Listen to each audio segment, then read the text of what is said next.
Howdy, howdy, folks. It is Diecastbuffet here again. Well, the Pocono doubleheader is in the books. What a crazy weekend of racing it was for Pocono. Now, I didn't get to see the truck race. I didn't get to see that, but my goodness me, talk about the craziness with Kyle Larson losing it in the final lap. Alex Bowman getting that win, and a wild, old-school fuel mileage finish for race 2 at Pocono. My goodness, man, what a crazy weekend of racing. I think everybody, myself included, thought Pocono was not going to deliver anything but long green flag runs and low caution count.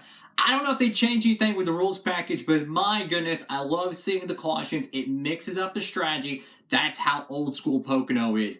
It is a really fun race when you have these fuel strategies. You have different guys on, tires, 2 tires, no tires, 4 tires. So many different storylines. Crazy stuff. Kyle Busch saved, I don't know how he did, but he saved enough fuel to win race number 2 of the weekend at Pocono. And it's the second win of the year. Stops the Hendrick domination, even though Hendrick won already this weekend yesterday. But crazy. Toyota has not won a Cup race since way back at, Darlington Mother's Day weekend. So, long time ago. But absolutely, crazy finish there. I'll be talking about that. I'm not sure if they're going to be making the race win diecast for both of these races. I don't know, but if you want to get those, make sure to stay tuned over there at Circle B Diecast and Plan B Sales. I'm sure they'll have at least one of them available. The race win 124, maybe a 164, who knows? T-shirt, the race win T-shirt, all that good stuff. So if you want to get that and, save a good bit, make sure you use the promo code DIECASTbuffet, all one word, down in the description over there at Circle B Diecast and Plan B Sales. Any orders $20 or more, free shipping. So, Kyle Busch came out of the woodwork. Still, I thought Byron was going to get there. He was my pick for race number 2 of the weekend. I picked Harvick for Saturday. My goodness, man. I love fuel mileage racing. I don't know where this whole thing came about where people were saying fuel mileage racing is boring. It's not. I absolutely love it. Every year when we used to go to Michigan, back in the Gen 5 days, Gen 4, whatever it was, fuel mileage. Fontana, fuel mileage. Pocono, fuel mileage. Stage racing, in my opinion, kills the fuel mileage thing. We used to see probably 2 or 3 races every season decided based on fuel mileage. You're lucky to see 1 every 2 years because of stage racing. And here's my thing, and I think a lot of people might agree with this, is I think stages should not just be, okay, personally, I don't like stage racing, that's just me, but if it has to be in there, don't sit there and do it like, okay, 30% of the race, 40% of the race, and then another 30% race.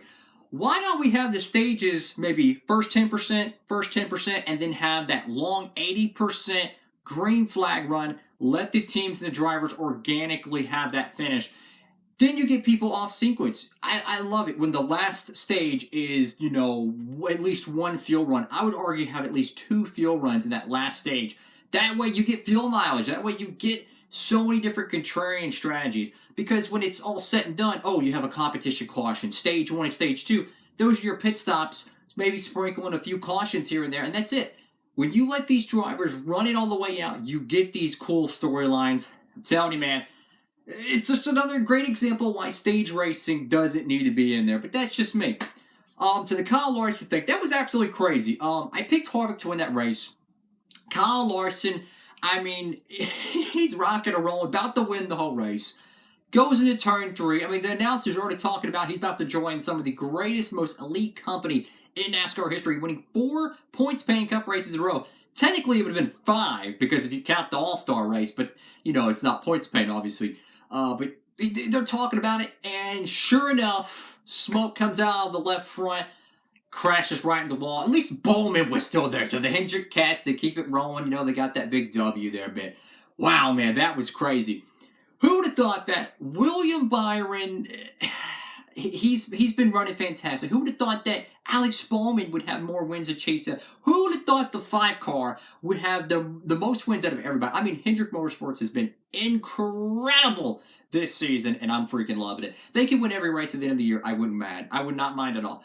Anyways, so the next race is going to be Road America. This is something I have wanted to see on the Cup Series schedule for probably 6 years now. I absolutely love this track. Best road course, in my opinion, in the world, in my opinion. I love Road America. It is the most beautiful racetrack, in my opinion, in the country. It is absolutely fan-freaking-tastic. I remember watching that, I think it was 2014 when Brendan Gaughan won. It was a slugfest demolition derby in the rain with the then Nationwide Series or Xfinity Series. I think it was, 2014, 2015. Anyways, I've always wanted to have a cup race there. They're actually going to have a cup race July 4th weekend. Road America, the best road course, in my opinion, in the freaking country, okay? I cannot wait. I've been wanting this freaking cup date there for so long. It deserves it. It blows Sonoma, Watkins Glen right out of the water. I cannot wait for this. It's going to be a 4-mile road course, my dude. This is going to be exciting.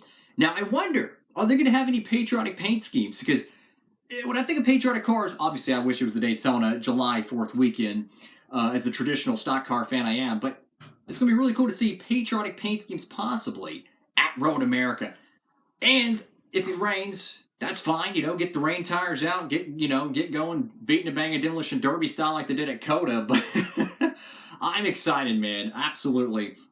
I have no clue who's going to win that race. Chase Elliott's probably going to be the favorite because of the road course thing. Truex is going to be a player, but I wouldn't be surprised if we seen someone like a Austin Dillon or someone out of the woodwork come up there and really show themselves, because it's really only known as the Xfinity track, and usually you'll see guys kind of bounce around. Guys like Jeremy Clements, Michael McDowell have won there. Even Paul Menard's won there. So there's not a good track history of who and what type of driver is going to win this thing. Is it going to be your traditional road course ringers? Is it going to be your wild card guys? Who freaking knows? We could see the 99 car Suarez run really good. Who knows? Either way, Pocono was so much better than I expected. But I think, truthfully, what saved it was, again, the cautions. You go back to Nashville. If it didn't have the cautions and Larson leads 300-something laps, it's not that much of a show. The cautions jumbled up the race, made the fuel strategy, and I was thinking, these drivers pitting like Bowman and stuff, why would they have pitted, not pitted on that last caution? Yes, I know you have to go 46 laps and you can only hold maybe 45, but heck, I would have rather go around the track and just start saving right off the restart and just putt.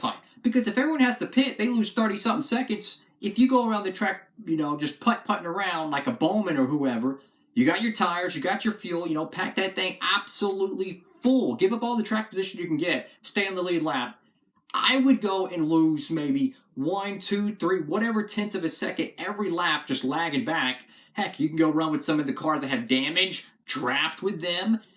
Heck, if you only lose 15 seconds roughly compared to the 30 seconds maybe a Kevin Harvick or a Brad Keselowski would have to lose, you could have saved it to the end of the race. That's what I would have done.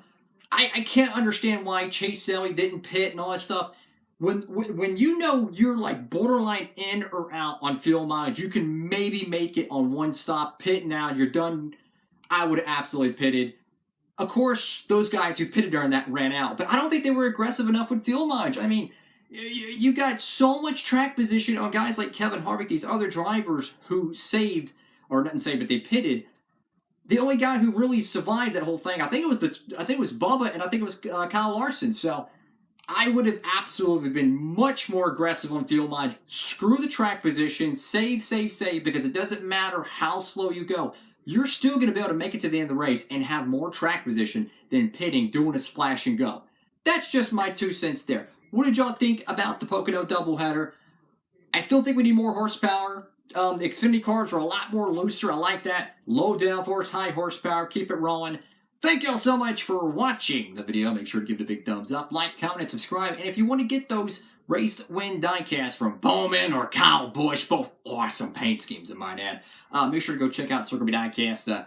I don't think they're going to make a 164 of these, but I'm pretty sure they're going to have the 124. So if you want to go get those, make sure to go ahead and pre-order those cars. And again, the free shipping code down below. Have a great one. Diecastbuffet signing off.